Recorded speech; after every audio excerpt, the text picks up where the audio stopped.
In an attempt to better understand how the everyday woman can be more connected to what seems an arbitrary world of politics, I decided to interview January Contreras.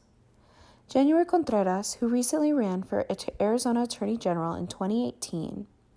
In my case study, I look at the intersectionality of being a mother, a woman of a marginalized identity group, and being the first Latino to attempt to fill the position of Attorney General in the state of Arizona. Through an analysis of women in politics, one important factor rang true. The American people can be realistically represented by the everyday working mother in the political world. And I'm Nicole Henderson, and Ms. January Contreras is currently the Executive Director and Chief Executive Officer for the Arizona Legal Women and Youth Services, also known as ALWAYS for short. And as we're going to be talking about her running for Arizona Attorney General, these are some impressive history that she's held in her career. She's got her Juris Doctorate at the University of Arizona, to being nominated as the Legal Aid Attorney of the Year in 2020. She held positions such as the Arizona Assistant Attorney General, the Senior Advisor to Secretary Janet Napolitano, the U.S. Immigration Ombudsman, and the Senior Advisor to the Secretary, and much more. So I want to thank you, January Contreras, for taking the time to do this interview with me. I'm so happy to have you here. Thank you. Glad to be with you. In my case study, January Contreras graciously agreed to speak with me about her attempt to run for the position of Attorney General, and how representation and lack thereof has and continues to influence her and the work she does. Through our conversation, we discuss how politics have become more partisan and less about the people it represents, about the experience of a working Latina mother in the political world, and lastly, about the unpredicted side effects of running for such a position puts into the category of role model and influencer. As we listen here, January Contreras speaks to the need for Arizona Attorney General to be a nonpartisan position that represents the people of Arizona in the most equitable and just way. Particularly, the Attorney General role in Arizona has always been a pretty nonpartisan office. And I worked there as an assistant attorney general and had the pleasure of working for Janet Napolitano, who was an amazing leader for Arizona and incredibly ethical. So having been a part of her administration, both at the attorney general's office and in the governor's office when she was the governor, I knew what good government was supposed to look like. And I really worried that it didn't look like that anymore.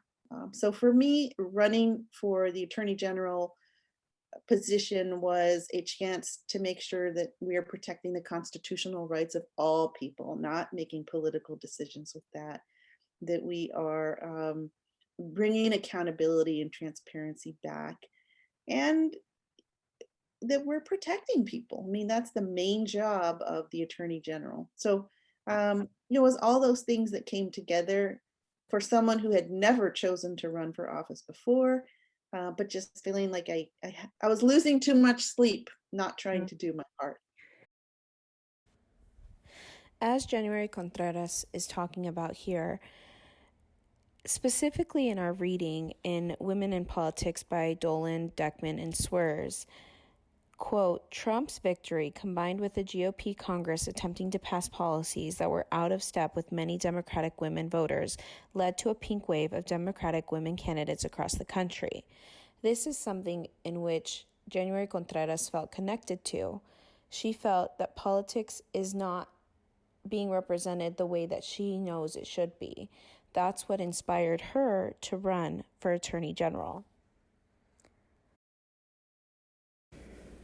January Contreras goes on here to explain what it means to be a Latina woman running for political office while confronting the gender stereotypes of people in politics, being championed by both new and old support groups of women alike, and all while juggling being a mother of growing children. the challenge of running for attorney general as a woman is that most people's perception of an attorney general is male. Mhm. It doesn't look like me. And so the challenges of running as a woman and a woman of color in terms of, have we evolved enough for people to think of an attorney general and the image in their head that pops up, you know, is someone who looks like me? And I think we still have work to do. On the flip side, I think women were such an important part of the 2018 and the 2020 race.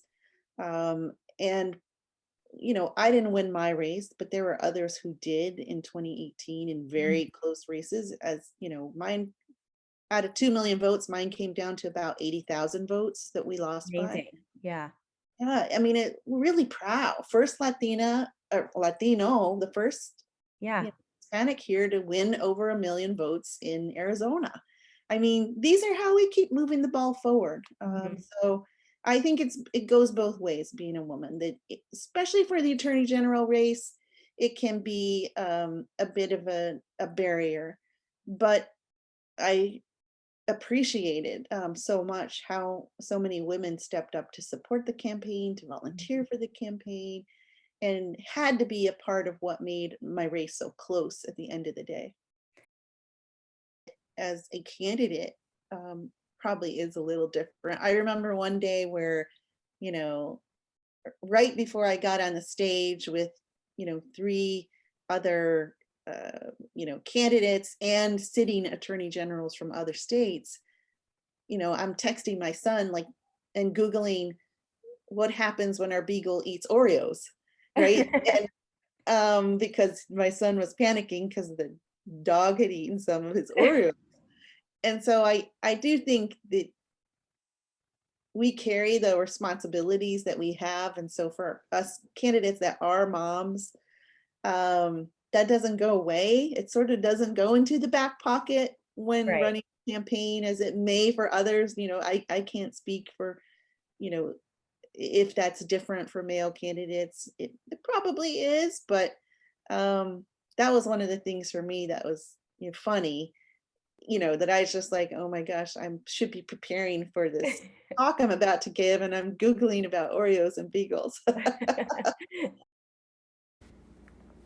As Dolan, Deckman, and Swers quote, Ruth Mandel's "The political world does not work on the steady weekly routine of an office factory or retail business schedule. Mothering requires predictable scheduling, whereas politicking requires availability for erratic scheduling." January Contreras' ability to run for office and balancing her life as a mother is not something you'll come across every day. Finding balance to be a mother and run for office is a large deterrent in running for office until one's children get older. Unlike men, women face the reality of filling the role of being primary parent while chasing their dreams of being elected officials. January Contreras talks more in depth about representation of women in politics.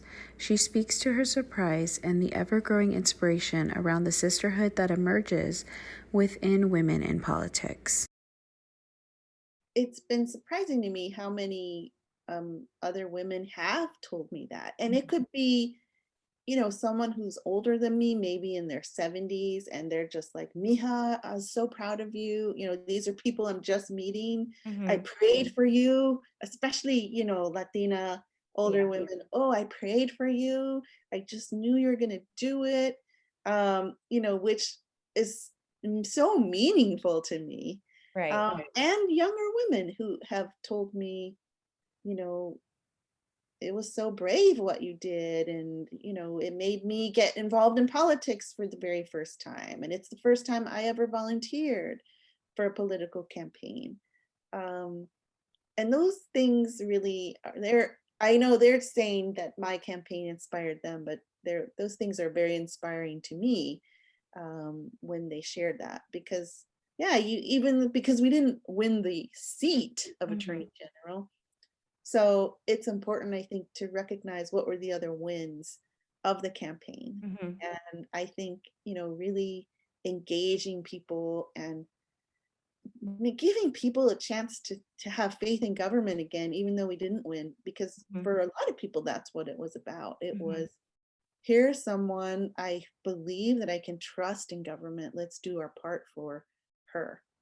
And I'm really grateful for that. And then there's no question, there were a lot of Latinas who, um, they came out with their moms or they came out with their daughters, and really helped the campaign, including my own family, Mhm. right? I mean, my mom, my aunts, my cousins, such a big part of the campaign. As January Contreras states, she had a difficult time accepting her influence on running for Attorney General in the state of Arizona towards other women who are older and younger than she is. But in the reading of Women in Politics Path to Power and Political Influence by Julie Donnell, Melissa Deckman, and Michelle Swers, it is stated representation matters, and if you don't see yourself reflected in your elected officials, maybe you should run to be an elected official. This goes on to talk about how women start to see themselves in power and no longer think politics is a man's domain. It can be inspiring and cause more women to be engaged. I just want to say thank you so much for taking the time to do this with me. I really, really appreciate it. And I found all of your responses amazing. You're a very impressive woman, and I hope that you continue to push those boundaries and see what else you can accomplish. Thank you. I appreciate it very much. Good luck to you and your program. And stay in touch. Yeah, thank you. Although January Contreras did not win the Attorney General race in Arizona in 2018, she shared numerous valuable lessons that she could impart with us here today. Her drive to promote a more ethical, equitable, and just Attorney General influenced so many marginalized bodies to become more involved in politics.